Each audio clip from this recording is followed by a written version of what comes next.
today's challenge, I need to make a costume for Mrs. Potts and Chip.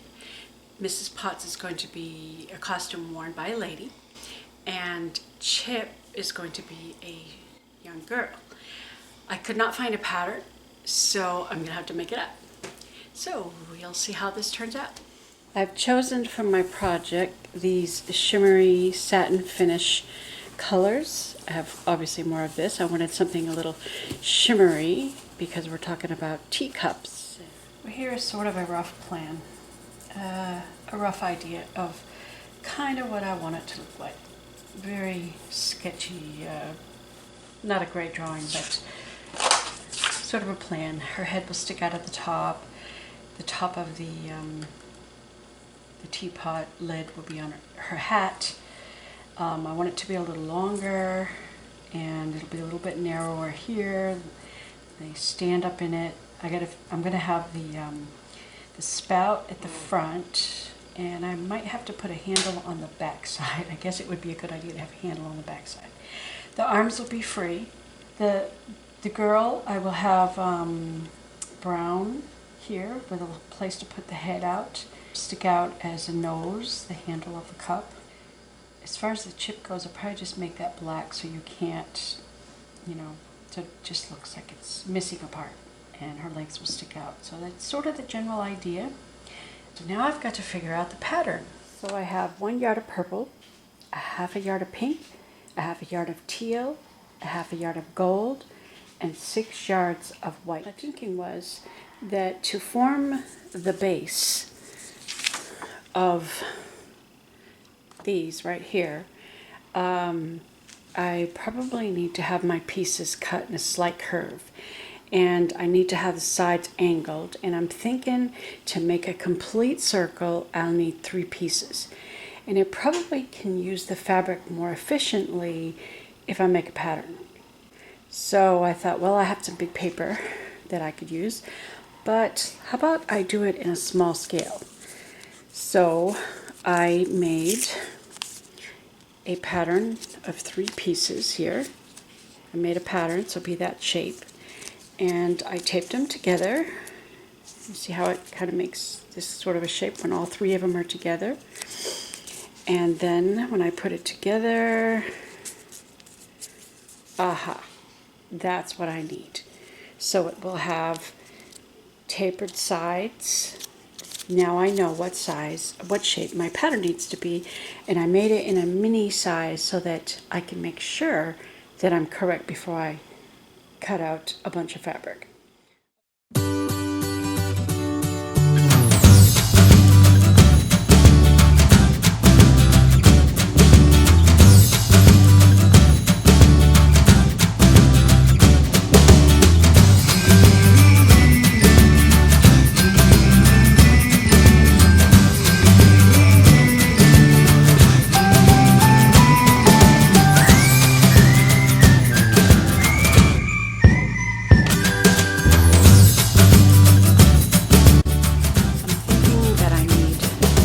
For the cup and 3 for the teapot. So I'm trying to get 6 of them out of this piece of 1 yard fabric.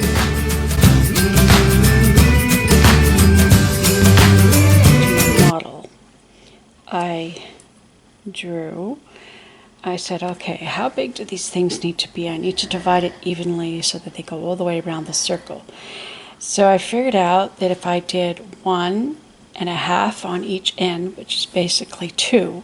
So if I divide the distance, and I measured the fabric of the larger fabric, divide by 2, that tells me how wide it needs to be from here to here. And then I just need to, center it up above. So that way, and like this one, it will cover up a seam, that will cover up a seam. And so I just have to make a pattern for one of these to fit my larger pattern. A little bit of math here.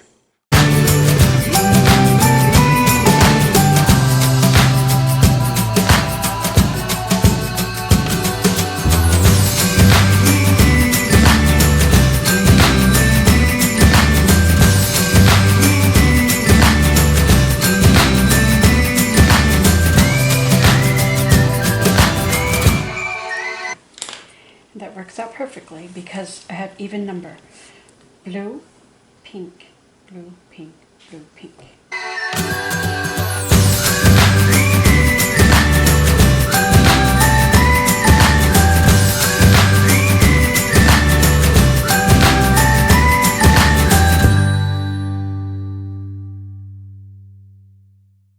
Initially, when I did this, I wasn't thinking. These little things are supposed to be from the top. I colored them from the bottom, and I measured and made my pattern from the bottom. So I went ahead and I did the teapot the correct way, having them come from the top. What I should have measured is from the very top to get the measurement and divide it in half. I also take off the seam allowance.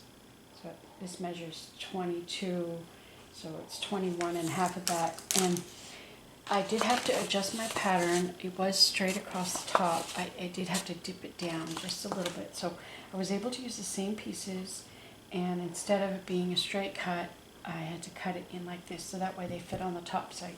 That was an easy fix. Now we start figuring out the teapot and the cup. Oh yes, and the yellow, I plan on making bias tape out of the yellow because it's got to go around the bottom and around this top, around that, around this. So I'm going to just make wide bias tape out of the yellow to do that trim, because mostly it's trim, trim, trim, trim. These are just small pieces. But the handles, I have to plan the handles. To make bias tape is fold your fabric like this. Bring the side edge to this edge, and this right here is your bias. Let me just show you that a little more clearly. So you have this rectangular piece. You take this side and you fold it over and you pin it here, and we're going to cut on the diagonal. That's how we get bias. On this cutting board, if you have this edge on one of the lines and that bias is on this angle, then you know you're cutting on the bias. And I'm going to just cut right there. Just separate that right there, because that's exactly on the bias. This is really useful to have fabric cut on the bias because it has a little bit more stretch if you have to go around curves. And I just wanted to have like a finishing edge. Okay, after much thought about how do I do the handle and have it stick out, it's also circular. It's another, based on circle. I thought about using a pool noodle. I could stuff it. But the pool noodle is only going to bend one way and it's not going to have the shape I want. So I decided that it needs to have an outer seam so it actually confine it. And not just to have a front and a back, but also to be round. And so I'm going to cut this exact shape. The fabric is folded in half, so I have two pieces. And then I've got a leftover piece with one strip, and the strip will be sewn between the two pieces like this, which will make it round. So, and I'm just using this as a guide. Make sure that the opening is the same width consistently all the way through as I drew with my pencil line the shape. And so now I'll follow my pencil line in cutting it out.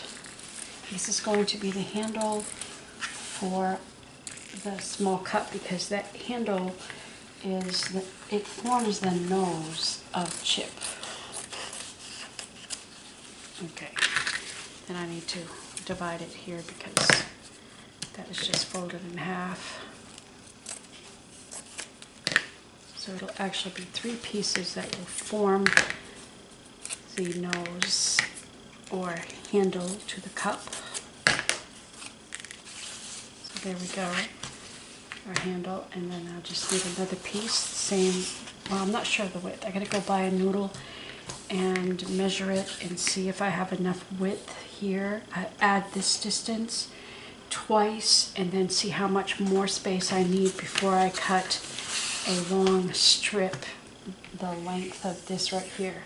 So I will have to measure, and this will tell me how long of a piece I need, which is about 26 inches long.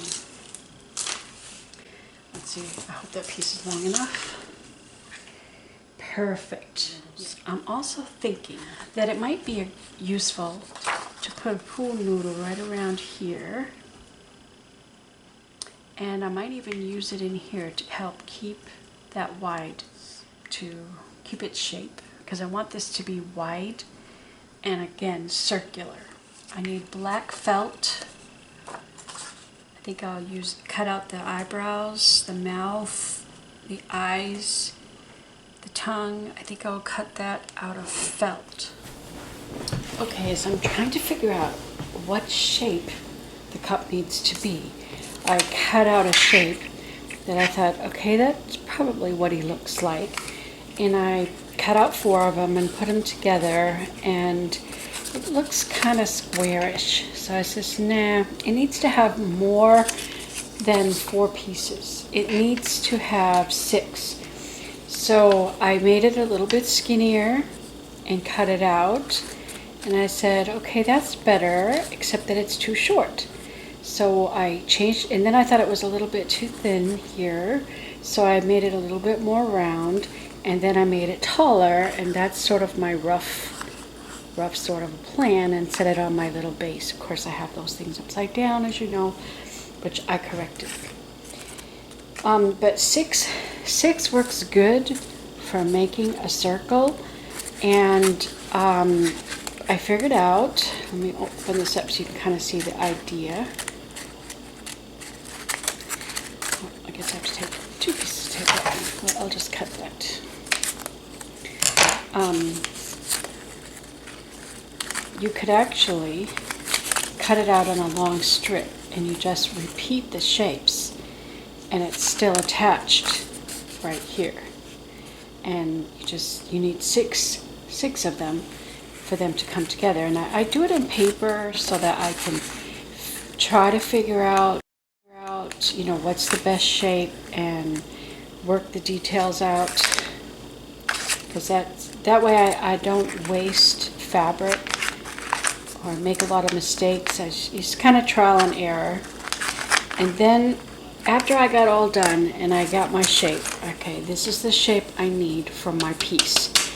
I looked at the measurements that I want to have around here, and I measured what I have already cut out for this part. And I need to make this part right now, this is kind of crooked and whatnot, but I need to make this bottom fit that. So I did some math, and we know that there are 3 seams here, and there are 6 seams here. And normally a 1/2 inch is the seam allowance. So for every seam, it's going to be a 1/2 inch on this side and a 1/2 inch on that side. So you take off 1 inch. So the parameter, then I actually added 6 inches so that I know that so I can cut each piece out, except I might actually just put them all together and cut them as one solid piece, and then all I have to cut is that little cutaway where it turns.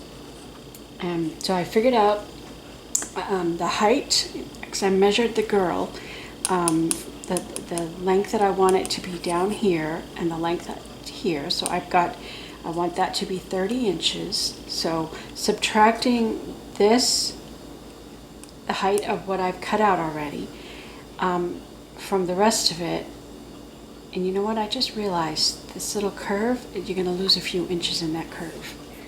So that's the chip. I got that worked out, so that my distance across the bottom, I want those pieces to be 7 inches, and the distance across here, I want those to be 11 inches, but the finished edge will be 10 times 6 pieces is 60 inches. So it's going to be 60 inches around the top perimeter.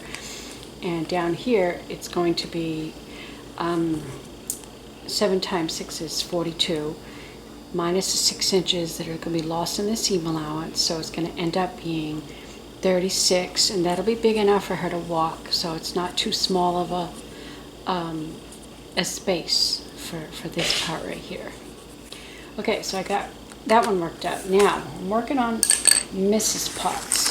So when I was trying to round out the shape. I thought, you know, this is too skinny. I need to make it a little rounder. Well, I made this one a little wider. But then I said, oh my goodness, the whole thing is so big. That'd be better for Mrs. Potts. That would not work good for Chip. So I used the bottom of that to cut the bottom of this, and then I try to guess at the shape. Now I'm looking at it, and though it looks very graceful, I think this is going to be too small. The lady that is wearing it, she's not a skinny lady. So I need to broaden this apart. So what I really need to do is I need to go to her and get some measurements, because I want to make sure that, see, I'm thinking her head's going to be here, her shoulders are going to be here. I need to measure like around here on the lady to figure out just how many inches I need. And what I will do, since I know it's going to take 6 pieces, 1, 2, 3, 4, 5, 6, I will take that measurement, give it a couple of, inches, 2, 3 inches for extra moving and breathing, and then I will divide by, divide by 6, and that will give me the width that needs to be here and here. And I want this to be extra big, and how wide do I want this to be, and to make sure that this is going to fit. And I also need to know the height, that she's not really very tall. And I will put a piece of brown fabric in here with a hole in the middle, and I gotta figure out, I was thinking about stretchy fabric, that way they could just pull it down over their head and all this will be solid, and hopefully no zippers, because if this is big enough that it could just pull down over the head, then that would work. And also this, I think the bottom is big enough that it can go down over top, so it'll all be one solid piece. So that's another thing to think about. With this one, if it's not wide enough, I might have to put a zipper in the back. But that's even if with the curves, it'll be okay to put a zipper. I think it probably would be, because it's such a long costume, it's going to need a zipper. I've adjusted the shapes. We will put this together and see what sort of shape this creates, because I felt like the top was too skinny on that one. So first of all, put it together right in the middle on the widest part. And then I'll start bringing the bottom end together.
split down the middle. So I folded it in half and I'm leaving a seam allowance. I've pinned my fabric together, and this way I can put a zipper right down the middle.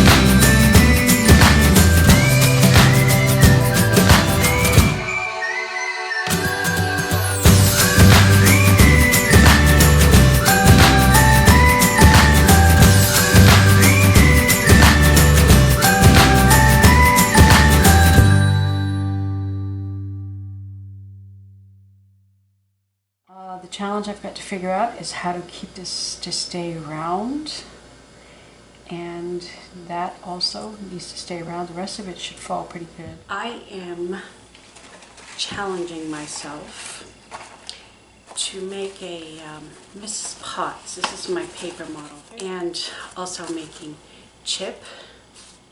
And I was thinking about the handle, how to make that. So I gotta really think. I gotta use my noodle. Noodle, what a great idea. If I tape it together, it makes a perfect circle. That'll be good, useful. I can put two together to make a bigger circle. And I can cut it up and make a handle. That works. It's lightweight, very lightweight. So this can be the handle on the cup. Answer to helping things hold shape. I ordered 6 of these from Amazon, and I think it's just enough for what I'm doing. We shall see. Tip me over and hold me down.